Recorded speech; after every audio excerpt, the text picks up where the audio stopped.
Cubaan-cubaan. Nasib lah yang belakang tiang tu.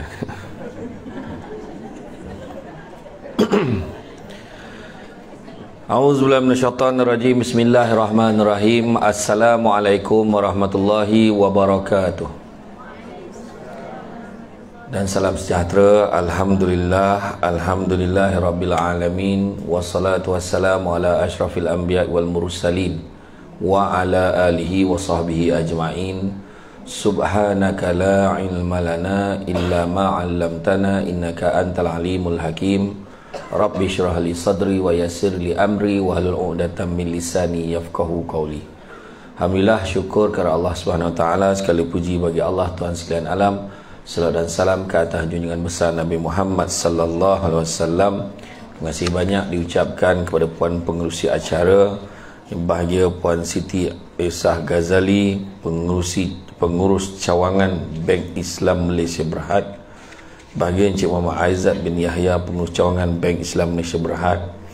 Bahagia Dr. Ishaq bin Ismail, macam nama wakil rakyat, pengurusi Badan Kebajikan Islam Kasta Malaysia cawangan Putrajaya. Yang berusaha Tuan Zaidi bin Husin, timbulan Ketua Cawangan Integriti Jabatan Kastam Diraja Malaysia.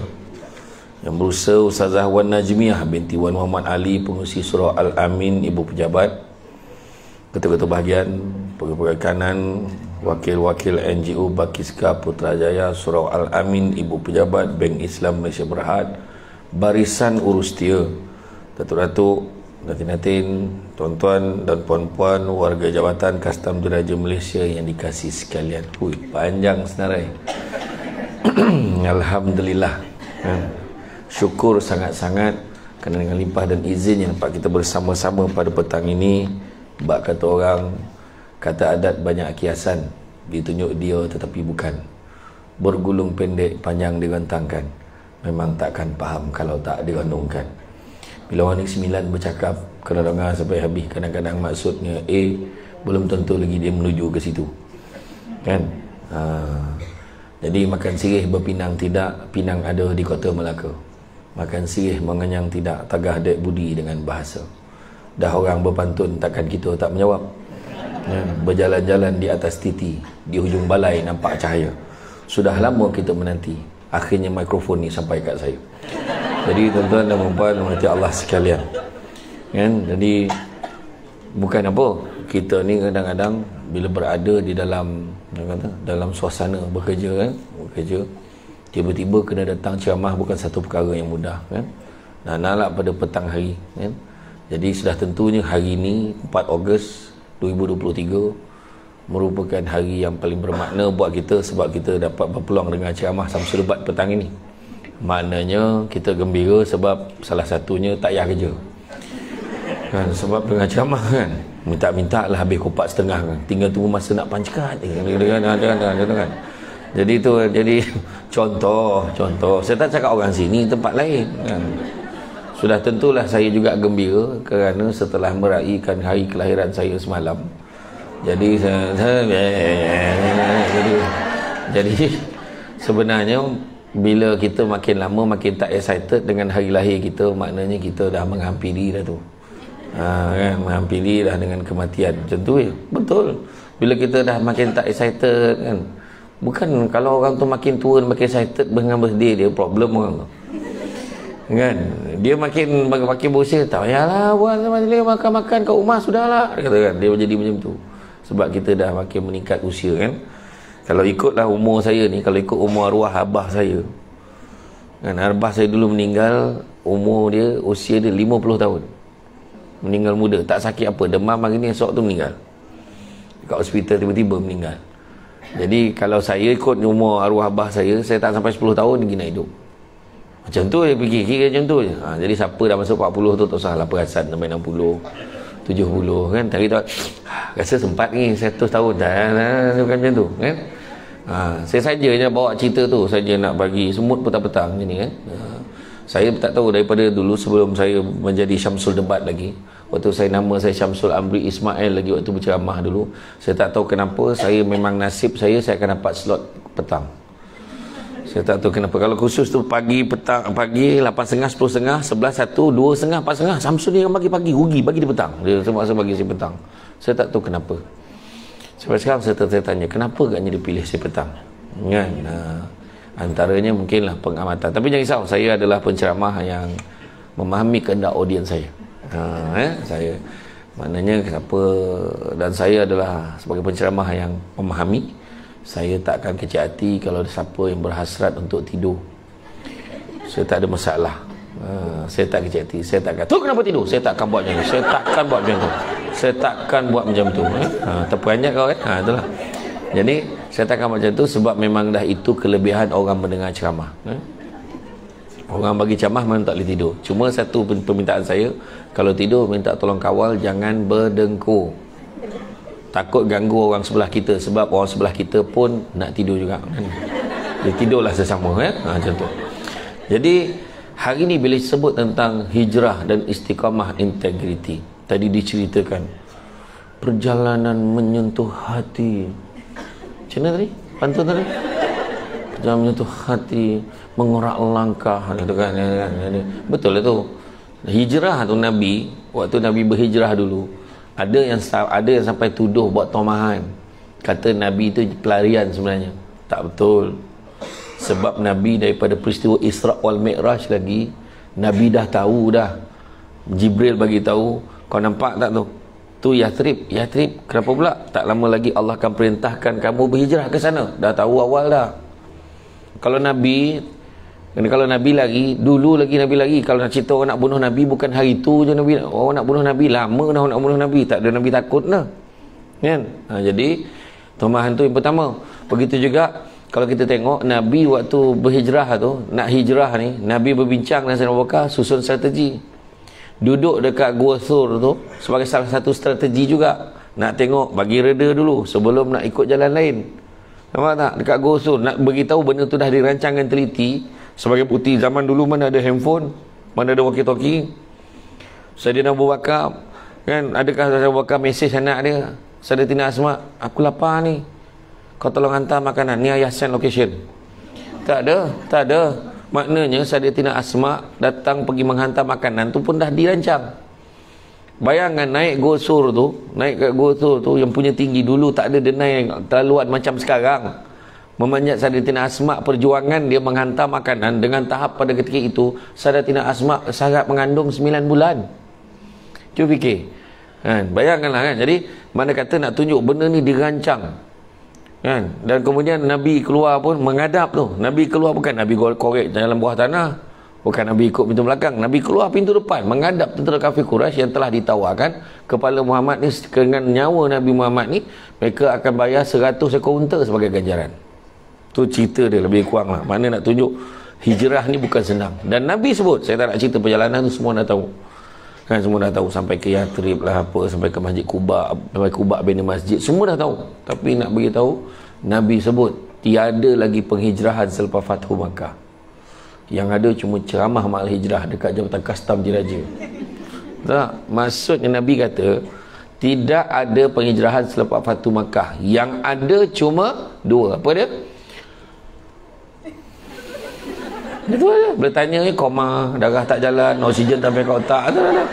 Tiba-tiba tadi elok. Kan? Nabi kata tidak ada lagi penghijrahan selepas Fathu Makkah. Tak ada kan hijrah-hijrah ni, tak ada dah. Kan? Tak ada penghijrahan selepas Fathu Makkah. Yang ada cuma niat dan jihad. Tu Nabi kata. Okey lah, you all senyap tu okey lah. Saya ceramah kat satu masjid kat Kuala Pilah tu. Saya ceramah Maulud. Saya tanya, makcik apa maksud selawat makcik? Makcik apa maksud selawat? Semua diam. Ada seorang makcik tanya, nak ceramah lah. Tanya pula. Tak kena marah pula aku. Korang asam betul. Sound ni penceramah ni. Samsing tu makcik ni kan. Itulah kan. Jadi kalau kira you all diam tu okey lagi lah.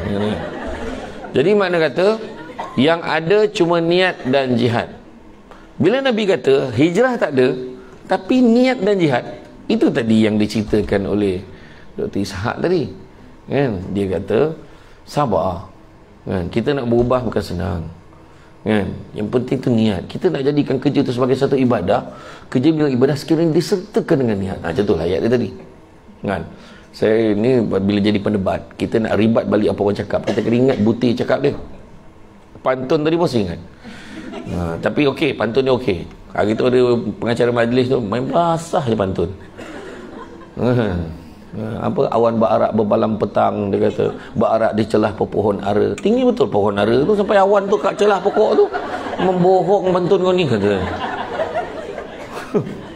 Dan seorang tu dari Segamat pergi ke Kuantan, singgah di Lipis beli berangan. Kau tahu tak, kau naik kereta Segamat, kau jumpa Kuantan dulu. Macam mana kau singgah Lipis? Kau ikut jalan mana? Asal main bunyi je pantun. Yang paling teruk tu, daripada Melaka, daripada Seremban pergi ke Melaka, singgah di Perlis, jalan mana kau ikut? Nasib baiklah kan, buat kajian dulu pantun ni. Iya, jangan main belasah je. Jadi mana kata, bila Nabi gambarkan hijrah, niat dan jihad, maknanya niat tu pun susah. Niat tu pun susah. Nak pula staf custom Diraja Malaysia, lelaki khususnya. Kalau saya cakap dengan staf lelaki ni, berhentilah merokok. Berubah muka.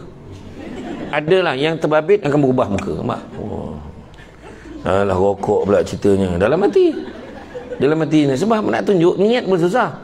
Kau berhentilah merokok. Bukan semua positif lah tu. Salah. Ada imam tu aku kenal, belajar tinggi, Jordan tu. Seorang tak Masjid Nabawi, dia belajar. Elok dia rokok. Mak, dia tetap cari hujah. Yang penting dia tak berubah. Pengajaran pertama, Nabi bila diperintahkan oleh Allah untuk berhijrah pada Mekah ke Madinah, Nabi kena tinggalkan kampung halaman dia. Kan? Nabi tidak, pun tidak. Berhijrah, salah, ya Allah. Kenapa? Tak tanya. Dah Allah suruh, pergi. Macam tu. Cuba kalau kita dapat arahan pertukaran daripada Putrajaya ke Petrajaya. Kucing kan? Mulalah buat surat. Mohon penangguhan sebulan kerana masih ada kerja-kerja yang belum diselesaikan. Dapat sebulan, dia pergi panjatlah mana-mana pejabat supaya memastikan dia terus kekal di situ. Jangan pergi. Kadang-kadang ada orang macam tu. Nampak? Nanti nak beritahu, penghijrahan ni bukan satu benda yang mudah. Kan?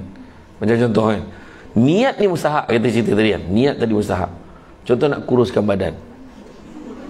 Macam mana? Belum ceramah dia dah bagi dah roti apa benda tadi, aku tak tahu, aku telan jadi apa benda tadi. Roti John apa tu, kedekut isi apa benda roti John tu. Pedas je lebih. Kau sound sikit kata tu. Macam mana? Saya ni cakap apa yang terlintas ni, saya cakap. Tapi okey, dia punya apa tu sedap lah. Dan saya ikhlas. Saya tegur, saya ikhlas kan. Teguran membina, pedas lebih kan. Okey, tak adalah macam nak kurung. Macam mana? Pertama, bukannya cerita macam mana, bagaimana. Ada 5 soalan sebelum anda membuat aduan tadi. Siapa tu? Ada tak? Dia datang tak ini? Mana dia? Yang pertama, apa tadi soalan ni? Apa yang berlaku? Siapa yang terlibat? Contoh tadi kan? Soalan. Jadi tentu juga nak kurus. Soalan pertama yang kita tanya adalah, soalan pertama kita tanya, kenapa kamu nak kurus? Soalan dia. Kenapa nak kurus? Dia kata sebab nak cantik. Macam ni lah, kalau muka kau tak boleh belah tu kan. Memang macam tu je lah, tu terang cakap. Tak ada kena-mengena kurus dengan cantik. Bukan saya menghina apa tak, maksudnya sebab kecantikan ni subjektif. Tu dia. Tapi kita kuruskan badan supaya ringan badan, mudah nak beribadah, produktiviti kerja. Itu sepatutnya. Akhirnya lillahi ta'ala tu juga yang baik. Kenapa nak kahwin? Kenapa nak kahwin? Jadi itulah macam-macam jawapan kita dapat kan. Sebab bila nak berkahwin ni sebenarnya, sebab ingat kahwin ni bukan satu benda yang menggembirakan sangat pun. Dia nak kahwin memang happy. Belum pernah lah dengar jawapan menggembira kepada orang yang dah kahwin. Kan? Kau tengok yang baru-baru ni pelancaran movie pun kan. Mak Kilau, seronok lah filem Mak Kilau tu, bagus lah. Ya Allah tu memang naik semangat, rasa nak tengok lagi. Polisi Vo, best lah. Memang lain betul lah cerita Malaysia sekarang ni. Saya nak tengok, saya dah 2 kali tengok ni, nak tengok lagi, nak kali ketiga nak tengok ni. macam tu sekali, excited. Tapi orang kahwin tak macam tu. Yang kita dengar excited, 2 minggu kita nak kahwin, dia datang tau, itu excited. 2-3 minggu lepas kahwin, macam mana perasaan dah kahwin? Okey lah, happy lah, happy. Macam tu lah, tak ada excited sangat pun, kan? Iya, tu sebabnya kalau kita tengok, kenapa nak kahwin? Penting kita determine niat tu daripada awal, supaya kita akan melayari perjalanan. Sebab ini perkahwinan ni satu perjalanan. Ada orang tu, kenapa nak kahwin? Mak bising. Memang kerja mak bising. Sampai bila pun kau kahwin, mak stop ke bising ni? Tak. Bila nak kahwin? Bila nak kahwin? Dah kahwin? Bila nak beranak?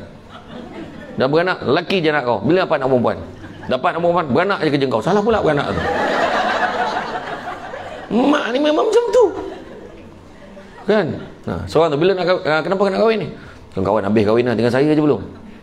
Yang satu, kenapa nak kahwin? Yalah, umur dah berapa dah kan, bila kita nak kahwin? Yang seorang, kenapa nak kahwin? Geram tengok dua perempuan tu, gitu. Susah nak jumpa orang jawab, kenapa kau nak kahwin ni? InsyaAllah, mam, saya nak kahwin ni kerana Allah. Biasanya yang jawab kahwin kerana Allah ni biasanya lelaki yang dah kahwin. Itu kena faham. Jadi makna kata, sebab tu je jawapan yang dia ada. Tak ada betul. Itu sampai hati abang buat saya macam ni. Kejam sangat abang kata, kenapa bang? Kenapa? Saya tanya kenapa? Kerana Allah. Macam tu lah jawapan yang dia boleh bagi. Lepas tak tahulah, tu antara usaha lah, ya. Tapi bukan tu lah, tapi yang penting niat. Sebab Nabi kata, inna a'malu bin niat. Satu amal pekerjaan bermula dengan niat. Dan Nabi sebut apa? Wa man kanat hijratuhu ila dunya aw amaratin yankihuha fa hijratuhu ila ma hajara ilaih. Barang siapa yang hijrahnya adalah kerana dunia atau kerana wanita yang ingin dinikahinya, nescaya manfaat hijrahnya sesuai dengan apa yang dituju. Bukan semua yang datang dengan camah ini kerana Allah. Bukan. Yang datang tu habiskan masa, hari ni Jumaat, yang lepas ni kita balik besok tak kerja. Mungkin ada yang macam tu. Atau dapat selfie jadilah mungkin ada macam tu, kan? Ada orang macam tu. Ada orang mungkin dia tak cukup lagi berapa hari untuk kursus tahun ni, mungkin macam tu, kan? Ada macam-macam reason. Tapi sesuai dengan apa yang dituju, apa yang kita nak, tu yang kita akan dapat. Tu sebab bila kita beli handphone, lepas kita dah pasang SIM protector, kita dah beli casing ni yang kita nak, benda pertama yang kita akan usik dekat dalam phone tu adalah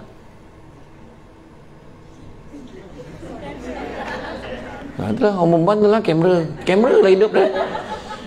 Mustahak sangat kamera tu, memanglah mustahak. Tapi benda pertama yang kita akan usik adalah setting volume, nak kuat mana, kan? Lepas tu dia punya brightness nak terang macam mana, wallpaper nak letak gambar siapa, gambar apa. Kemudian caller ringtone, Dr. Ishak call, isteri dia telefon, bunyi harimau, bini telefon tu. Contohlah dia ada bunyi tertentu. Dan saya nak tanya, adakah setting tu kita akan usik hari-hari? Tak, hari pertama saja, mula-mula. Sebab kita akan gunakan sepanjang tu. Setelah kita dah sesuai dengan kaedah tu, kita guna hari-hari. Tiba-tiba satu hari, apa salah kelabu phone ni kan tak terang, kita akan betulkan balik setting. Maknanya setting ni adalah niat. Hari pertama sekali, kenapa nak kerja? Saya ingat lagi, saya ceramah di Jabatan Kastam ni dekat KLIA. Masa tu tengah tergesa-gesa nak lantik rekrut kastam yang baru, nak bertugas 2 minggu, kursus paling pendek untuk kastam. Sebab masa tu KLIA 2 nak dibuka. Lama dah aku ceramahkan kastam ni.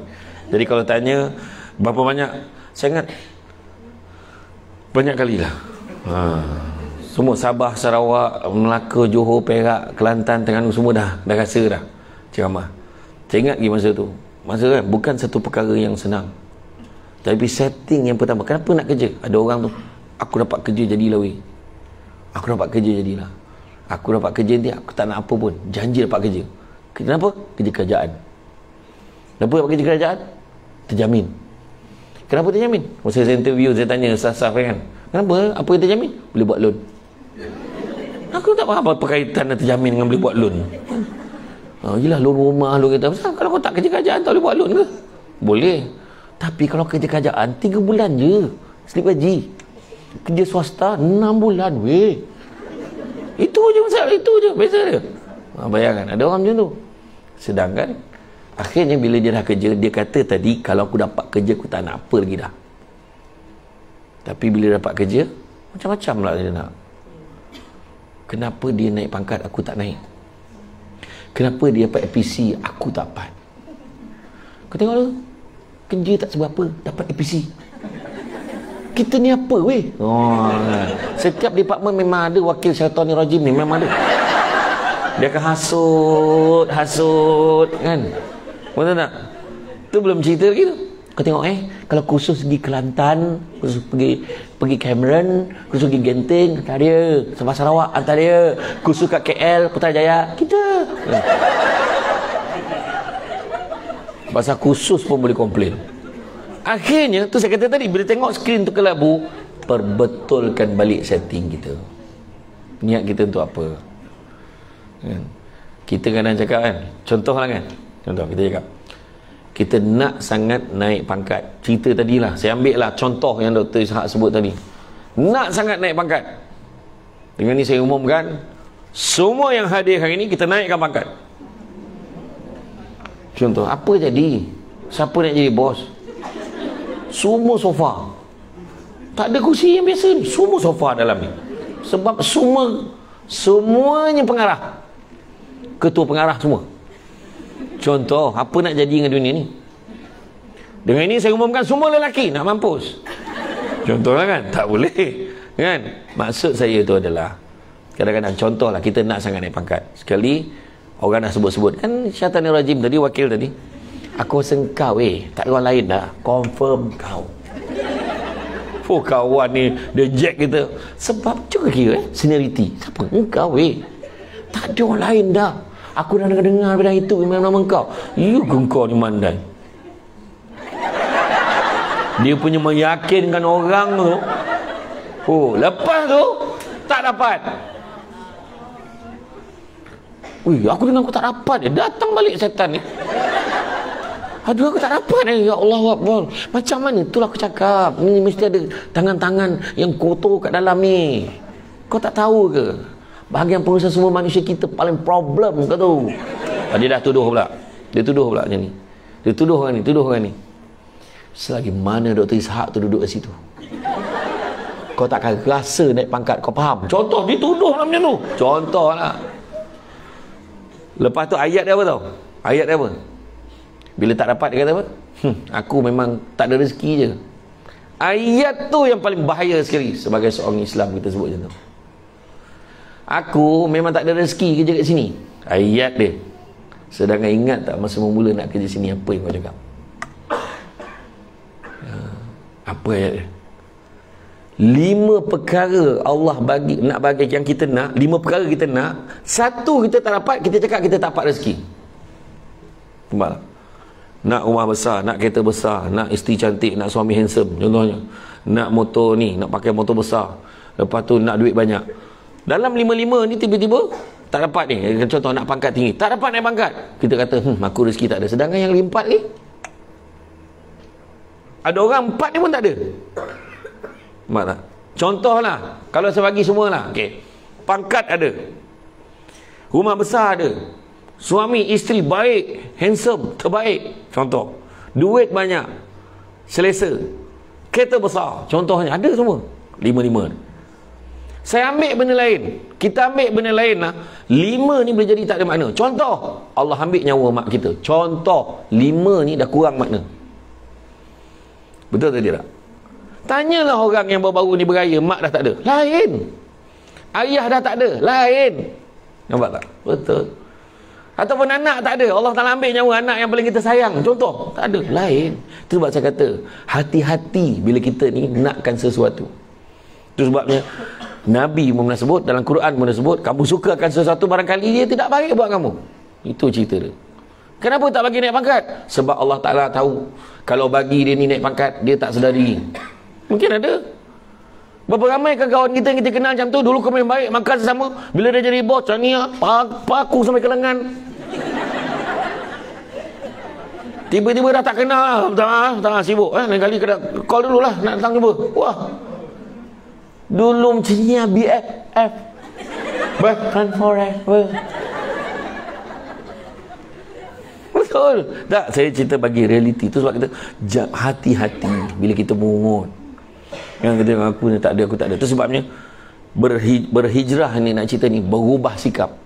Daripada buruk pada baik, baik pada lebih baik, lebih baik kepada lebih baik. Berubah sikap. Ya. Kerja kita ni bukan satu kerja yang senang. Nak pula badan melaksanakan undang-undang. Bukan senang. Dan malahan kita seringkali dipandang sinis oleh golongan tertentu. Ya. Dia kata ni JPJ, Mok Kuasa, Maritim, ya, Polis, ni semua ni, oh ni rasuah ni, ni rasuah ni, ni rasuah. Orang memang kata tu. Memang kegemaran rakyat Malaysia ni. Dia buat satu apa yang disebut sebagai, dalam istilah Jawa tu, generalization. Pukul kata. Seorang buat, memang semua macam tu. Seorang staf JPJ, 5 rasuah contoh. Memang JPJ macam tu. Seorang buat hal custom, oh memang kau tak tahu ke? Semua daripada kepala sampai bawah, sama itu. Dia akan tuduh macam tu.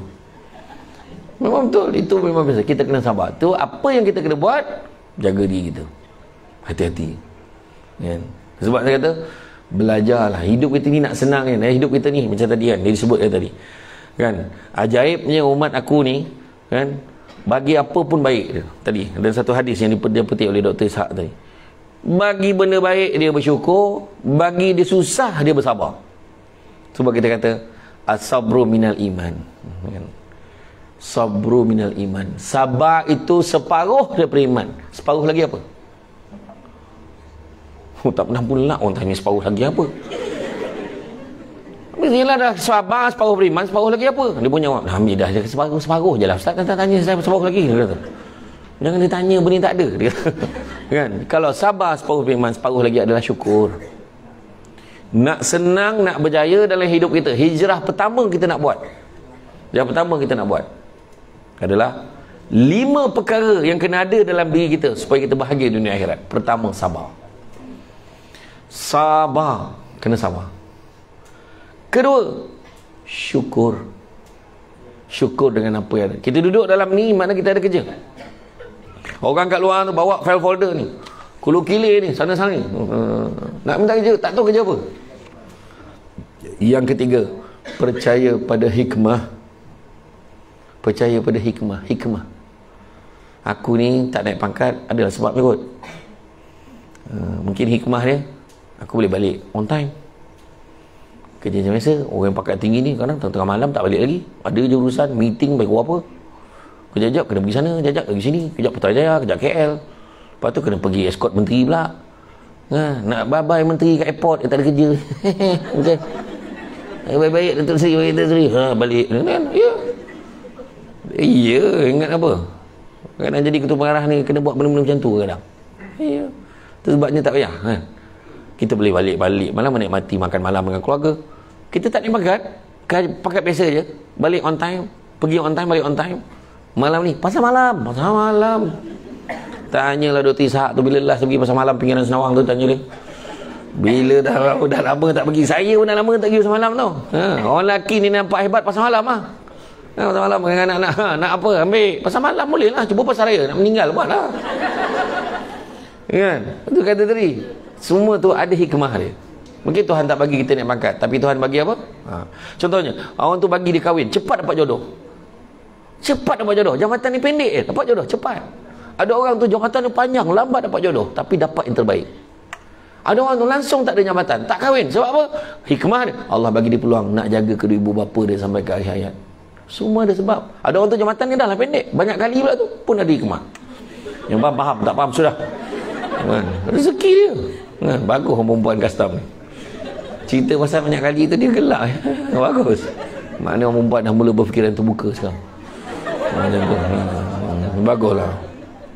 Ustazah tu pun cakap, saya okey je Ustaz dengan poligami ni dengan 3 syarat. Pertamanya adil, bertanggungjawab, dan yang ketiga bukan suami saya. Ya, ada mana tu Ustazah tu belajar pasal neraka semua tu. Dia pun tak ada, dia pun sama kan. Tak adalah, saya bukan tu tajuknya lah kan. Jadi mana kata tu sebab saya kata tadi hikmah, percaya mak aku ni sebab ni. Oh, Tuhan mungkin tak bagi kita ni, tapi Tuhan bagi anak yang baik. Betul. Balik rumah, mama saja Putrajaya. Mama Kampung mana? Rengit. Ni mama. Kampung mana? Asahan lah. Malah. Aduh kan. Tak kisahlah, janji ada gelaran tak pula kan. Mama tak sihat mama penat. Mama nak makan ubat ke belum? Allah. Anak kecil macam tu cakap. Sejuk apa? Tengok tak habis berjebut. Sejuk hati. Sejuk perut ni kembung ke tu? Macam dia seorang ada perut kan tu. Sejuk perut ibu mengandung. Engkau lah nak cakap tu. Mama nak makan ubat ke belum? Kata Allah anak mama kata tu. Allah. Kau macam ni lah. Jangan bohong. Hikmah dia. Mungkin dapat suami yang baik. Kan hikmah dia suami yang baik. Suami balik rumah. Assalamualaikum sayang. Abang balik ni sayang. Abang masaklah. Saya tahu kan hidup abang macam mana kalau tak nampak muka si abang sehari kan. Abang, kau tak payah nak geli-geli sangat. Kau happy ke tak kau cakap? Itulah dia beban masalah. Iya. Mungkin hikmah dia macam tu. Kan? Ataupun hikmah dia dapat isteri yang pandai masak. Kan? Bukan semua kadang muka biasa je, tapi masak sedap.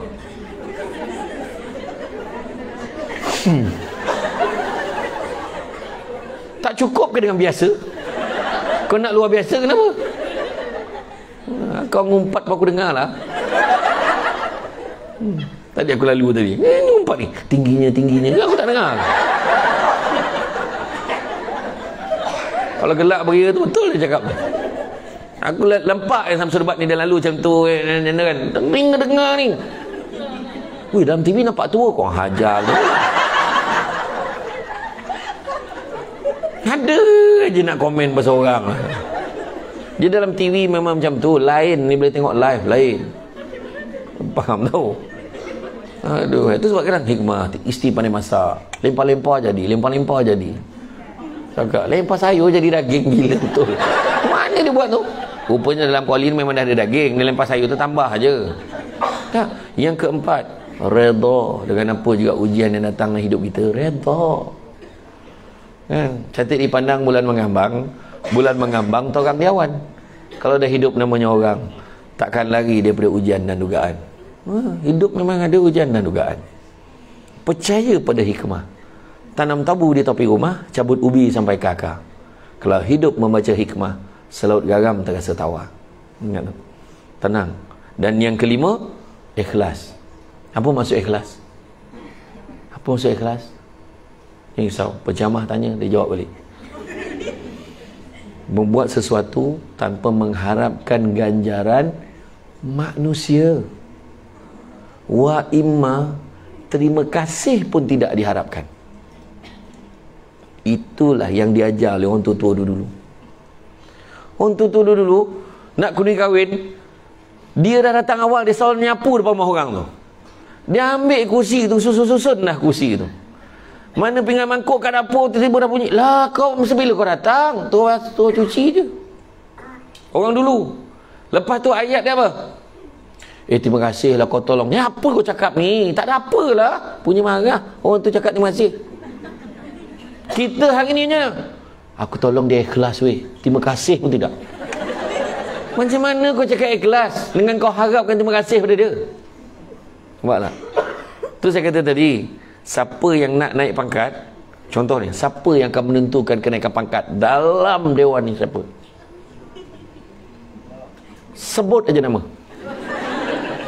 Contohlah kan, ada seorang dia kerja kat bahagian ni, dia boleh menentukan siapa naik pangkat. Kita minta lah, tuan ni nampak aku, mudah-mudahan dapat aku naik pangkat. Percayalah, kita sangat dekat dengan kekecewaan. Barang siapa yang mengharapkan manusia, dia akan kecewa. Tu cerita dia. Sebab manusia tu pun berharap pada yang lain, pada Allah. Kita berharap pada Allah, kita tak kecewa. Ya Allah, kalau ada rezeki aku, ya Allah, mudah-mudahan dapat aku kerja ni, dapat aku pangkat ni, naik pangkat. Tak dapat, tak apalah, tak ada rezeki. Kita nak minta dengan Allah. Seorang ibu minta-mintalah anak aku SPM dapat semua A, Allah. Aku doa, ya Allah, dapat semua A, Allah, bagilah keputusan yang terbaik, ya Allah, untuk anak aku. Ya Allah, bagilah keputusan yang terbaik untuk anak aku. Anak kita pun balik. Ibu, kenapa? Macam mana muka kau macam ni? Kau dapat berapa? Dapat 9E, dia kata. 9E. Kita lepas doa tadi, usaha yang terbaik tadi. Tak apalah nak buat macam mana? Dah setakat tu je otak kau. Ibu terimalah dengan hati yang lapang. Dia cakap macam tu. Dia balik. Anak ni tadi terkejut sebab dekat sekolah tadi kawan-kawan semua gelakkan dia. Ketawakan dia. Dia target memang mampus aku kena marah dengan ibu aku ni. Rupanya ibu dia tadi menghayati ceramah Samsul Ubat tadi. Dia bertenang sebab dia dah mohon pada Allah. Dia redha apa kat keputusan. Apa kan aku sebut aku terima. 9E. Tak apalah. Nak buat macam mana? Tahu tak perasaan anak tu apa? Anak tu masuk dalam bilik. Yalah, ibu aku tak marah. Dia kata. Dan dia rasa bersalah. Kenapalah aku bagi Rizak ini kat ibu aku? Kenapa aku bagi Rizak ni kat ibu aku? Ibu aku tak marah pun. Kawan-kawan aku gelakkan aku tadi. Aku ingat ibu aku nak marah aku. Dia kata, ya Allah, aku berazam ya Allah, aku nak ulang balik paper aku ni. Mudah-mudahan aku dapat keputusan yang lebih baik lagi. Dia ambil paper Jun. Paper Julai dah tak ada. Dia ambil paper Jun, dia tampal balik mana result-result dia untuk teruk tu. Dia dapat masuk kolej dan dapat masuk universiti, dapat kerja yang baik. Maka betul tak 9E tadi sebenarnya keputusan yang terbaik? Sebab dapat hijrahkan dia, bertukar menjadi lebih baik. Tu cerita dia. Ingat tak dulu waktu you all semua pernah putus cinta? Ingat tak? Pernah kan? Tak pernah. Tengok muka sikit. Ada yang bila Fras putus cinta, dia cakap apa? Mati lagi baik. Mampulah kau mati. Matilah kau tengah jalan kena pijak, mati lah kau. Orang perempuan ni marahnya tu. Kau yak surat bakar matilah kau, angoslah kau. Marah. Masa kita remaja dulu, ingat kan? Tapi lepas tu Allah izinkan, takdirkan kita jumpa suami kita yang jauh lebih baik daripada dia. Kan?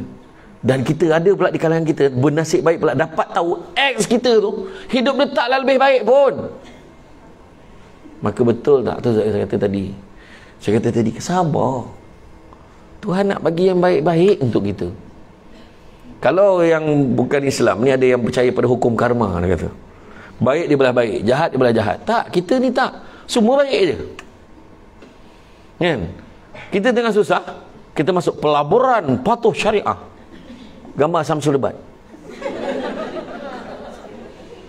Dengan hanya bermodalkan RM500, tidur satu malam, duit masuk berdesuk-desuk. Dia kata, la ilaha illallah. Masuk dia tu.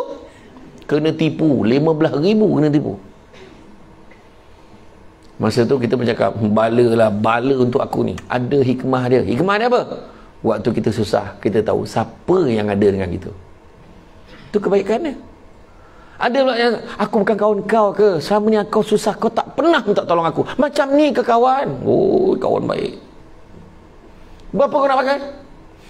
Aku dapat 2,000 jadilah. Nah, kau ambil ni 100. Tengok, kawan tu nak 2,000, dia bagi 100. Okey lah. Daripada orang yang lari terus. Buat saya kata, hidup kita ni dalam bab hijrah ni berubah. Berubah daripada buruk pada baik, baik pada lebih baik, lebih baik kepada lebih baik. Saya kata, tu kata, niat di sini pun susah. Orang hisap okok nak berhenti mokok. Ya Allah Akbar. Saya tengok kat masjid dekat Simpang 4 Pulau Pinang sebelum jabatan kedua tu. Dekat masjid tu ada ditampal tu notis fatwa pengharaman rokok.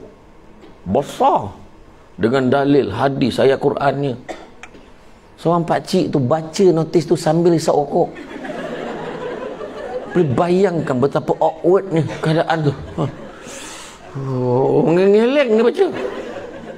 Tak tahu apa dia fikir kat orang tua. Sebab yang penting sekarang ni ceritanya adalah berubah. Macam mana? Dalam hidup kita ni nak berubah bukan senang. Tetapi kalau kita faham niat kita betul, kita boleh istiqamah. Istiqamah, integrity. Integrity ni apa? Menurut kamus Oxford, the state of being whole and undivided. Masuk kamus Dewan Bahasa dan Pustaka. Ada kejujuran, ketulusan, kesempurnaan, keutuhan. Segala benda-benda baik adalah integriti. Bukan hanya rasuah saja. Semua benda-benda baik adalah integriti. Naik kereta sampai dekat simpang 3 tu, simpang 4 tu, Tu traffic light, ada countdown 129 saat lagi. Pukul 12 tengah malam, tak ada satu umat pun. Kamera pun tak ada. Saya nak tanya orang perempuan, lelaki jangan jawab. Orang perempuan, saya nak tanya, kau tunggu sampai habis atau jalan aja? Tak ada orang. Tunggu ke jalan? Kebanyakan jalan. Lelaki? Sama je. Saya ada sebanyak tempat saya tanya, lelaki tunggu kebanyakan. Kan? Tapi kat sini sama yang jalan. Kan? Tapi betul, masa tu lah nak ukur integriti kita. Nak jalan ke tak? Nak jalan ke tak? Kambing kat tepi tu tengok dia kata, nak jalan ke? Nak jalan ke? Dia kata kan. Kalau orang tu dia berpegang pada prinsip, maka dia akan tunggu. Tapi kalau alah tak ada orang nampak, macam tu gak kita bekerja. Prinsip ihsan. Ihsan apa? Kita nampak Allah bila bekerja. Kalau tak nampak pun kita yakin yang Allah nampak kita. Tu maksudnya jaga. So apa yang kena ada? Jujur, jangan bohong waktu kerja. Jangan tipu klaim. Mana boleh, kan? Mana boleh menambah pendapatan? Klaim ni tak tambah pendapatan. Kerja government ni, kan? Klaim tidak menambah pendapatan. Overtime kau orang yang badan berkuasa keluar ke mana teruk macam mana patah riuk kau kerja. 24 jam tetap klaim tak boleh lebih 1/3 gaji. Overtime. Mileage setakat ikut kelayakan. Hotel ikut kelayakan. Sewa hotel, lodging, rumah sewa ikut kelayakan. Kalau kau bawah apa? Kau 48 je ni, 52 macam mana? Macam tu lah, ikutlah rate tu. Termasuklah ni Samsul Rebat dulu pernah bergelar pengarah undang-undang penguasaan. Sekali bersara, dapat kad pesara. Percaya tunjuk dekat hotel dapat 10% diskaun. Rupanya bukan semua hotel dapat diskaun. Oh yo, dapatlah. Oh yo. Dapatlah. Betul tak? Tetapi akan menambah pendapatan klaim ni kalau orang tu tak buat tapi klaim, tak jujur. Dan dia bukan hanya dapat duit tambahan, tapi dia dapat juga mengundang bala dalam kehidupan dia. Itu cerita dia. Itu terang saya cakap. Kerja di Jabatan Kastam Diraja Malaysia, tu terang saya cakap. You all dengar, pandang saya cakap ni. You all takkan kaya.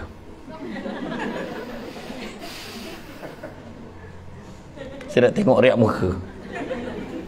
Ada tahu tak cakap? Bukan. Sebab kaya tu subjektif juga. Kita dengar pun kadang sakit hati kan. Bagi menghargai jasa penyewaan awam, dengan ini diumumkan insentif kewangan sebanyak RM700. Ahli parlimen tu cuba ahli parlimen tu kita bagi dia 700 sebulan, tengok macam mana. Tahu marah kan, mana cukup kan. Ni saya just nak beritahu je. Samsul Rebat boleh cakap, you all tak boleh cakap. Samsul Rebat cakap. Iya. Tapi masa tu ada 3 reaksi penyawat awam. RM700 tadi. 3 reaksi penyawat awam. Reaksi pertama, baik tak yah. Reaksi kedua, okeylah daripada dulu 500, okeylah. Reaksi ketiga, berlari kat mesin ATM tu cucuk. Tak ada pun, belum lagi baru umum. Sebab dia punya excited. Dia punya excited sebab dah janji nak tukar kasut sekolah anak dia yang koyak tu. Dia nak bawa family dia makan kat kedai Tom Yam, dah lama tak makan kat sana. Pada dia 700 tu besar. Itu sebab cara kita memandang satu perkara. Tapi kalau saya lah Menteri Keuangan, dengan ini bagi menghargai jasa penyewaan awam, saya umumkan bahawa kita akan berikan bonus kepada penyewaan awam sebanyak sebulan gaji. Yang mana pada badan penguasaan beruniform, kita akan beri tambahan RM500. Macam tu, elon kritikal naikkan 50% di atas kesusahan dan kepayahan dalam menghadapi operasi-operasi yang terbabit. Aku ni contoh, tak payah tepuk. Contoh. Jangan terbawa-bawa sangat. Saya tak kisah kalau petikan ucapan saya ni disampaikan kepada Kementerian Kewangan. Kali terakhir kita dapat bonus sebulan gaji zaman Tun Mahathir jadi Perdana Menteri kali pertama. Kali terakhir dapat setengah bulan gaji zaman Abdullah Ahmad Badawi. Semenjak bertu, Kementerian Kewangan tak pernah jumpa angka lain selain 500. Tahun ni lah naik sikit lah 700. Benda. Kalau kau dapat 700, aku ibu Sara dapat separuh.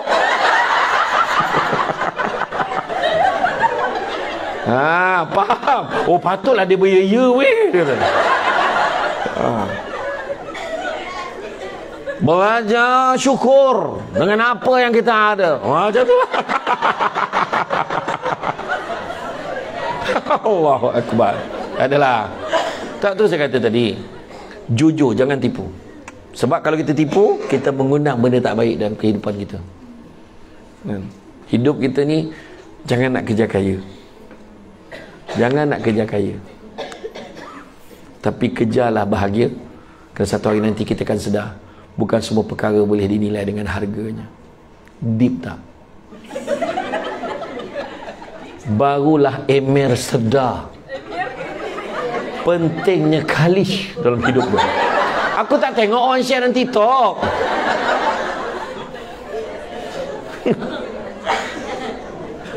Kedua, amanah. Jaga amanah. Hijrah. Itu sebab bila kita berbetulkan niat, insya-Allah benda-benda baik ni senang nak buat. Nabi sebab apa? Allah sangat suka hamba-Nya kalau melakukan satu amal pekerjaan dilakukan dengan baik, teliti dan sempurna. Itu standard Islam letak. Nabi begitu.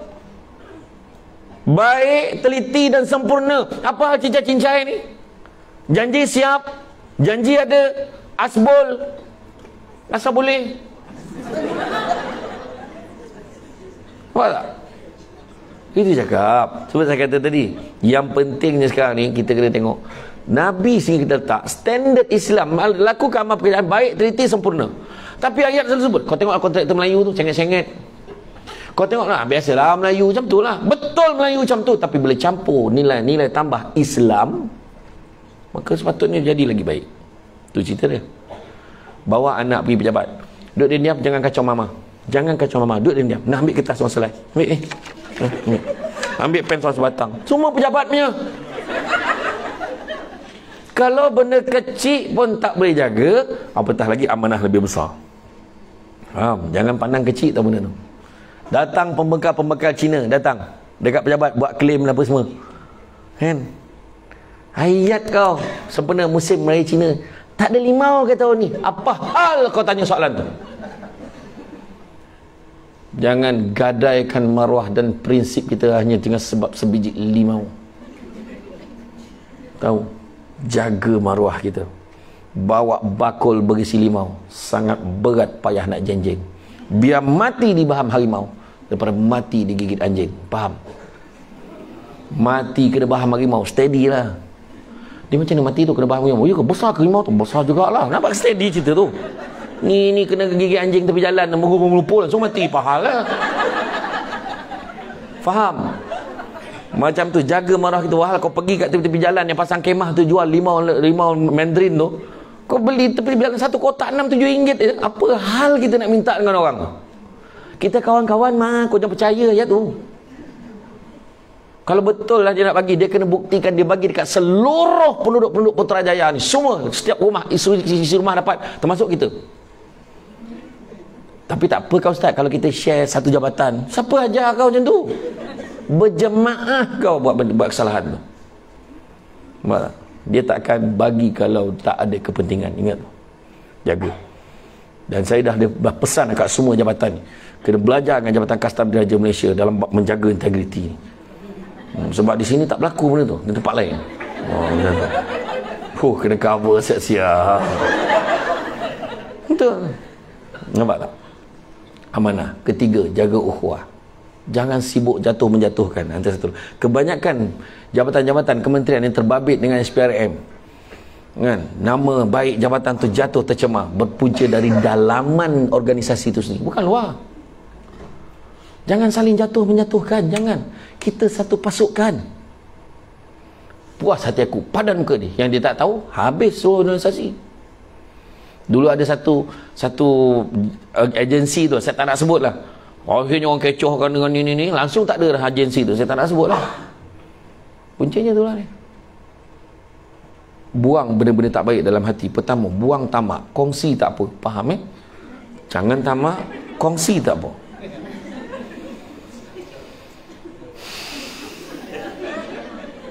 Orang perempuan faham tak? Tak, dia ada beza faham dengan setuju. Setuju faham tak? Faham, setuju tak? Kan saya kata tadi sangka baik. Tak ada. Jangan tamak, kongsi tak apa. Untuk benda-benda baik. Contoh, dengar ceramah, benda baik, kongsi dengan orang. Ada makanan kat luar sana, kan? Roti john yang dikatakan roti john tadi. Kalau rasa tak habis makan seorang, share. Itu maksud saya. Saya cakap benda lain ke? Tak ada. Jangan tamak, kongsi tak apa. Marah dia faham kenapa lah? Apa? Yang kedua, buang sombong. Nak sombong dengan apa? Weh, dia nombor 1 dah menjabat tu. Nombor 1 tu. Tiba-tiba kat Masjid Putrajaya tepi tiang. Kenapa tu? Pencen. Apa? Saya dulu jadi pengarah. Kan? Saya masuk je tol nilai, nampak meniaga tepi jalan yang lori tu, saya turun cermin dia. Zap, clear. Saya pandang kan? Clear. Weh, bla bla bla bla. Kejap lagi datang budak dengan bla bla bla. Dia tahu. Ya. Pandang je takut lah.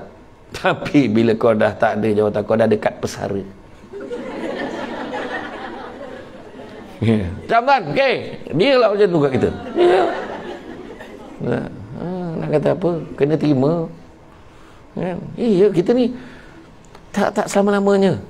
Kita nampak rumah tu besar. Aku masa kita sekolah lu kata nampak rumah besar. Aku ada duit, aku nak buat rumah macam ni. Sekali bila kita besar pergi Putrajaya, tak heran dah rumah yang kita tengok lawa dulu. Iya. Nak sombong dengan apa? Penyanyi nombor 1. Oh, gila lah. Kan? Mengaku penyanyi nombor 1. Tak okey ke suara saya? Dia kata, bayang kan? Contoh. Aku cari kat siapa Ada aku sebut nama? Tak ada kan? Contohlah. Kan? Ada orang tu dulu dia menyanyi, punya hebat, tiba-tiba masuk ke Gabah Ganzam, minta nyawa nyanyi lagu sendiri. Naik apa? Zaman kegemilangan dia boleh tarik mereka langit tu. Kalau dia paksa juga gini, dengan dia ke langit. Dulu pelakon tu watak hero, sekarang watak tukang kebun. Dulu heroin berebut keluar muka depan, kontroversi heroin. Tiba-tiba berlakon jadi bibi, siap cakap Indon lagi. Tak, tu je job yang ada, kena ambil. Nak ceritakan zaman berubah. Itu dia. Berubah. Dulu budak umur 4 tahun boleh membaca, keluar surat khabar muka depan. Budak ajaib boleh membaca umur 4 tahun. Sekarang anak kau 2 tahun boleh buka password handphone kau. Zaman dah berubah. Zaman dulu mana ada remote, sekarang remote. Dulu kita jadi remote. Satu. Tekan 1 tersumbul 2, tekan 2 tersumbul 3, kan tekan bertak. Tekan TV tu keluar kan, ingat tak? Tu belum cerita zaman Dr. Ishak lagi. Keletak pusing tu. Yang ada pintu tak tu Tak tahulah sebelum lagi. Dah sempat rasa, saya tak sempat. Zaman dulu, Assalamualaikum. Ya cik, mak ada? Ada cik. Kejap cik Kita tutup TV tu. Dia nak jumpa mak kita. Mak, janganlah lama sangat. Cerita tengah best ni. Allah lamanya orang tua ni berborak. Dulu mana ada beyond. Mana ada boleh rekod. Benda ulang-ulang. Sekarang, Assalamualaikum. Salam. Mak ada cik. Ikut belakang. Dia suruh orang tua tu ikut belakang. Dah lah rumah teres. Tengah pula tu. Orang ajar ni budak. Dia ketuk-ketuk. Rumah India mana pula, salah. Kena kira balik semula pada depan. Turun. Dulu kan sekarang kan. Dulu sekarang. Ingat lagi dulu kita tak nak tunjuk sikit lah beza dulu kan. Dulu main bola, tiang gol selipar je. Hari ni ikut sebab ramai tiang gol besar sikit, 7 langkah. Kalau kecil, kalau tak ramai, kecil sikit. Tu budak lelaki. Tadi lali tamplum, lepas tu itu boleh, tim kau besar, tim aku semua budak sekolah rendah, macam mana? Balik semua, undi balik. Lala dah cukup dapat tim yang sempurna, dah nak maghrib dah. Cuma orang dulu bagus, kita main bola termasuk masjidan tu, habis pasu dia. Bukan semua orang boleh unding dengan tuan rumah tu. Engkau lah, kau baik dengan cik ni. Ayolah lah. Assalamualaikum cik, saya dah cakap dengan dia orang, yang sepak kokot dia sepak kokot, cik minta maaf cik tau. Cik nak ambil bola boleh? Ayolah ambil elok-elok, jangan sepak lagi. Okey cik, makasih cik Woi, sambung. Ada skill berunding. Dulu orang perempuan main tenteng, ingat tak? Dia ada satu buah ajaib dia tu. Dia lempar zap. Kau bayang, kau ingat tak zaman kegemilangan kau dulu? Sebelah kaki kau boleh lompat langkau 2 petak tu. Sekarang punya badan 1 petak pun belum tahu lagi. Memang kurang asam tu aku dengar tau. Tu cerita. Tak, tu sebab kata jangan sombong. Yang ketiga, jangan dengki. Dengki bahasa Melayu, bahasa Arabnya hasad. Punya teruk di Malaysia ni dua-dua pakai. Hasad, dengki. Kata Ustaz Syed Abdul Kadir Al-Jufri, kalau ada sahabat-sahabat saudara kita dapat kegembiraan dan kita tak rasa apa-apa, maknanya dengki dah ada dalam hati. Dengar-dengar bos kita dapat pergi haji tahun ni. Yalah, dengar tu. Tak rasa apa, dengki dah ada. Dengar kawan kita dapat naik pangkat. Yalah, bukan dia seorang, ada 5-6 orang kot. Tak rasa apa. Dengar-dengar dia beli kereta baru. Yalah, buat loan senang sekarang ni. Dengar-dengar anak dia dapat semua A peksa. Yalah, soalan statistik kementerian pun cakap dalam 20,000 kot budak. Bukan dia seorang lah. Tak rasa apa, makna dengki dah ada. Tapi kalau ayat dia macam ni, dengar-dengar bos dapat pergi haji tu ni, tak pakai kabel pakainya, confirm dengki. Jelas. Dengar-dengar dia beli kereta baru, tak mana dicuri duit tu.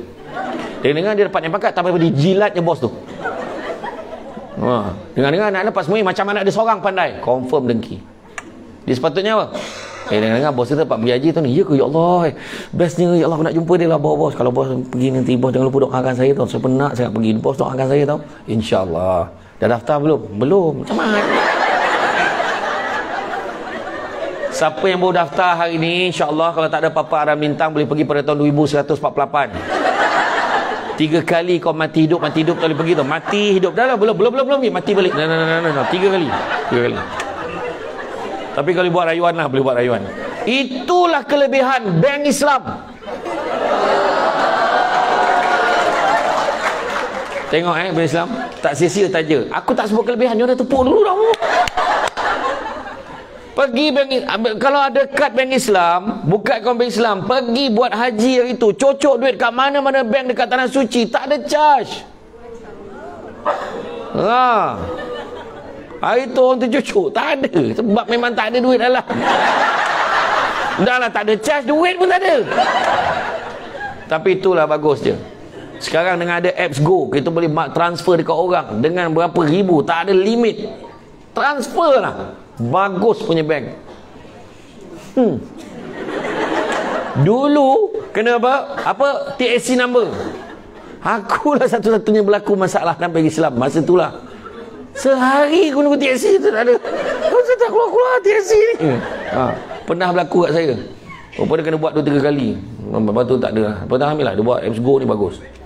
Kena sebut sebab dia taja program kita. Aku banyak tau puji-puji bank Islam ni, tapi tak pernah dapat t-shirt. Double XL. Tak adalah, saja je kan. Paling tidak untuk perhatian kan. Macam tu.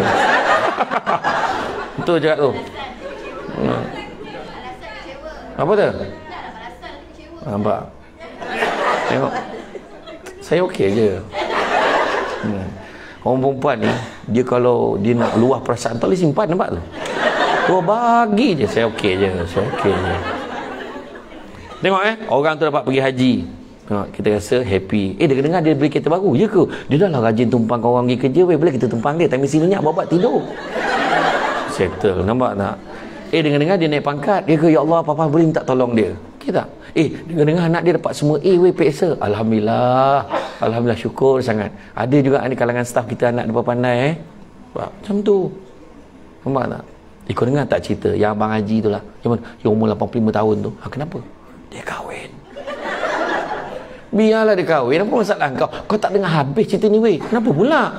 Bini dia umur 25 tu. Suami 85, bini 25, tak terangkat ke ni? Cuba cakap dengan baik. Alhamdulillah dapat isteri yang tegap, boleh jaga dia. Okey. Ini tak mulut tercepat aja. Malam pertama mati tu. La ilaha illallah. Cuba cakap yang baik-baik. Kan, cakap yang baik-baik. Tak pun tanya dia. Dek, nak tanya sikit, kenapa kau pilih Abang Haji tu? Umur dia kan dah banyak. Macam mana saya nak cakap dia romantik, pandai gurau. Cuma kadang bila makan bersuap tu masalah sikit. Kenapa pula? Abang, itu telinga. Dia tak perasan. Dia dah tak perasan sangat. Dah tak perasan. Kan? Kadang setiap kali saya marah, dia tak pernah balas balik. Dia dah pakak, tak terangan kan. Doakan yang baik-baik. Doakan yang baik-baik. Tu saya kata, jaga ukhuwah satu dengan lain. Jangan saling jatuh menyatukan. Kalau nak jalan laju, jalan seseorang. Tapi kalau nak berjalan jauh, berjalanlah bersama-sama. Tip tak?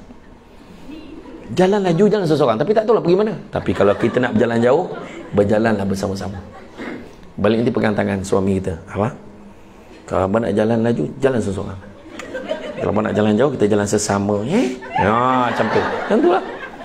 Seterusnya, percaya pada hikmah. Seperti saya cerita tadi, ada hikmah di sebalik apa yang kita ada. Bahagia bukan melihat pada apa yang kita ada, tapi bahagia melihat pada sikap kita terhadap apa yang kita ada. Seterusnya, bertanggungjawab. Jangan gemar menyalahkan orang lain. Ini mesti salah dia ni. Dia tak betul. Sebab dia lah aku tak naik pangkat ni. Mesti salah dia ni. Mesti salah dia ni. Macam cerita bangau, bangau. Kenapa bangau kurus? Kenapa bangau kurus? Ikan tak timbul. Kenapa ikan tak timbul? Rumput panjang sangat. Kenapa rumput panjang? Kebawah tak makan. Kenapa kebawah tak makan? Perut sakit. Kenapa perut dia sakit? Makan nasi mentah. Kenapa nasi mentah? Kau yang pergi basah besar? Hujan. Kenapa hujan turun? Tak panggil. Nampak? Dia menyalahkan satu. Jadi bagi Dr. Ishak dan Tuan Zaidi, kita kena bangga sebab mereka hafal lagi lagu tu. Aku saja test tadi beria dah. Gila, lepasnya apa. Dia hafal je bila hujan turun sebab kan tak panggil, dia cakap. Tapi lagu tu nak mengajar kita jangan salahkan orang. Dalam banyak-banyak binatang yang paling gentleman adalah ular. Bila tanya pada ular, kenapa kau nak makan katak ular? Dia jawab sambil merenung tepat pada mata yang bertanya. Memang makanan aku. Dan ada dialog di hujung ni telah dipadamkan oleh Jabatan Arkib Negara. So what? Kata. Kenapa tak siap kerja ni? Saya tak tahu. Dia letak file ni kat atas meja saya tak tahu kenapa. Kenapa letak saya? Dia akan letak atas meja dia, mana saya tahu. Semua salahkan orang. Tu yang nak kita ikut. Kenapa tak siap kerja ni? Dia ambil buku saya je kau. Kenapa kamu ambil buku dia? Dah dia bagi. Kamu bagi kenapa? Dia minta. La ilaha illallah. Tak settle. Kenapa risau kau? Ayah hisap. Kenapa sekolah sini? Mak suruh. Semua salahkan orang. Kan bagus. Kenapa kamu tak siap kerja? Kan saya dah bagi file ni kat kamu. Minta maaf puan, memang saya terlepas pandang, saya tersilap, salah saya. So sekarang puan nak saya buat apa? Settle. Itu dia. Seterusnya, apa yang kena ada adalah respon positif. Tiba-tiba ada circular keluar dekat notice board tu. Mulai beberapa bulan, semua staf Jabatan Kastam Diraja tidak dibenarkan begini. Hendaklah begini. Hendaklah macam ni, hendaklah macam ni. Dia tentang klaim mestilah begini. Wah, mulalah. Benda lah marahkan notice board tu. Benda lah, tak faham kita weh. Kita ni teruk je. Cubalah fikir sikit. Marah. Bahagian pengurusan dah bincang mendalam sebelum nak keluarkan notis circular tu. Yang seorang tu lagi best. Kau yang muda ni buatlah, hakak dah nak pencen. Yang seorang tu pula, kita pun baca balik. Kepada nak bersara sila abaikan notis ni. Tak ada pula. Untuk semua. Dan last sekali ikhlas. Saya kata tadi ikhlas maknanya buat kerja yang terbaik. Kita serahlah pada Allah untuk bagi yang terbaik untuk kita. Akhirnya saya kata tadi, kerja bukan sebab nak jadi kaya. Bukan sebab nak jadi kaya. Tapi kejarlah bahagia, saya kata. Nak dapat bahagia, maka bila bekerja ni nak dapatkan apa? Nak dapatkan apa?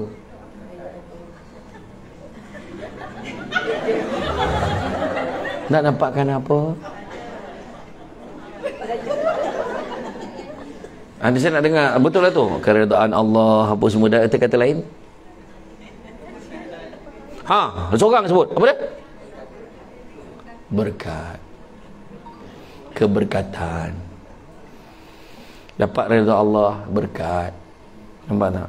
Hidup bahagia, tenang, tenteram. Hari ni rumah makin besar, orang makin tak ada. Betul tak? Bukan anak makin lama makin duduk rumah, seorang masuk asrama, seorang masuk universiti. Lepas tu dah kahwin lagi tak nak duduk dengan kita. Rumah makin besar, orang makin tak ada. Melancong satu dunia, jiran sebelah rumah pun tak kenal.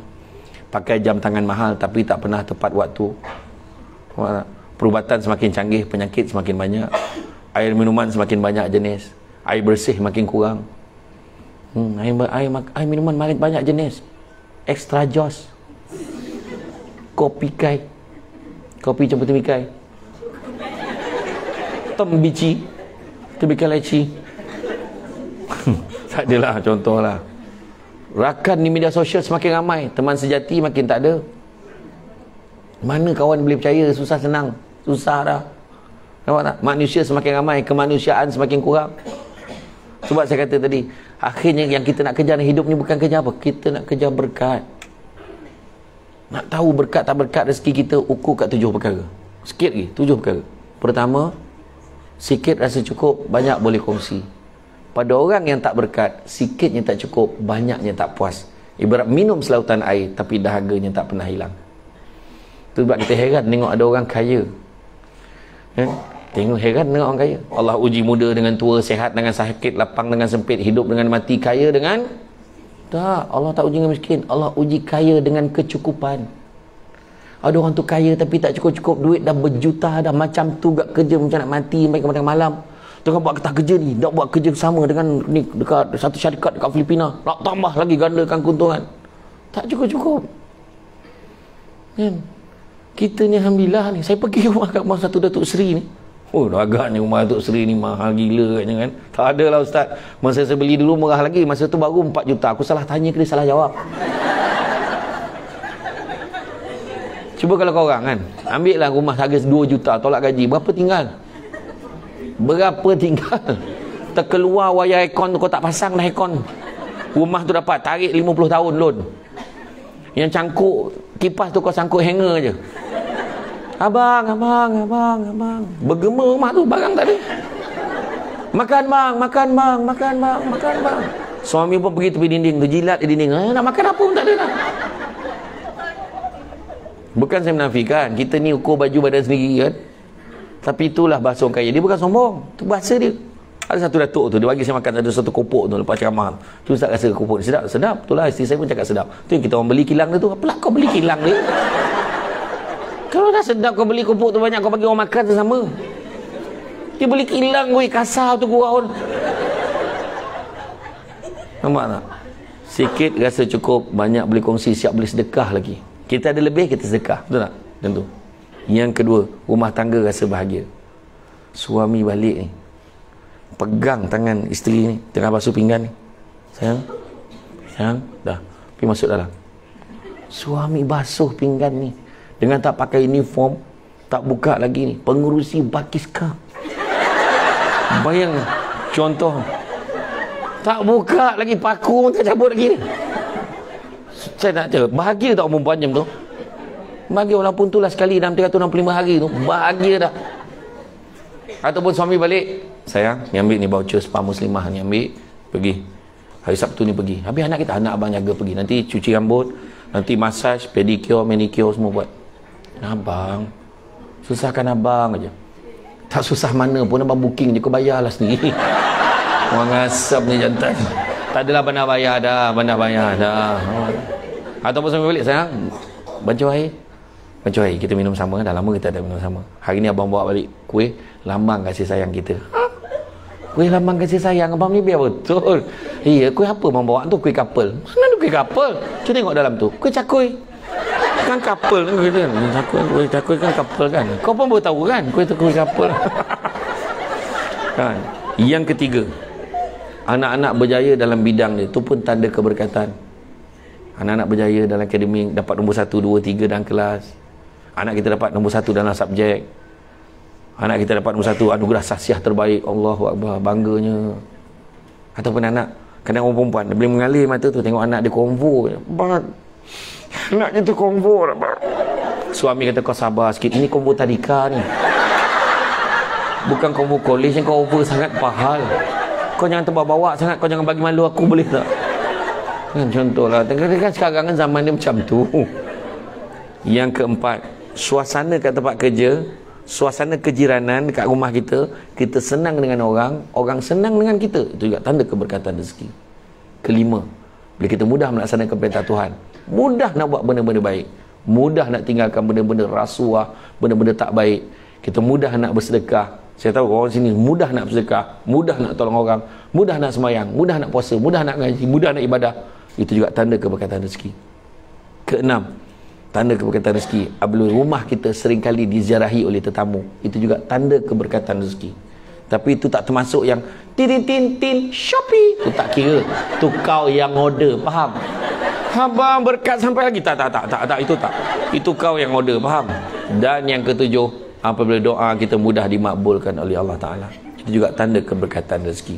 Akhirnya saya nak tutup dengan beberapa hadis Nabi. Nabi sebut pertama, anak-anak Adam kalau diberikan 2 lembah emas, dia akan minta lembah yang ketiga, tak pernah cukup. Itulah manusia. 2 lembah, atau bukan 2 beg, bukan 2 bilik, 2 lembah emas, manusia akan minta lembah ketiga. Itu sebab kita tak heran tengok orang kaya tak cukup lagi. Kedua, Nabi juga sebut, carilah rezeki yang halal. Yang halal itu cukup buat kamu. Yang ketiga, Nabi sebut, pasal atas bawah ada 2 hadis, iaitu pertama, tangan yang di atas lebih baik pada tangan yang di bawah. Maknanya memberi sentiasa lebih baik pada menerima. Hijrah kita yang seterusnya, jangan fikir apalah aku tak dapat, fikir apa aku nak bagi ni, apa aku nak bagi.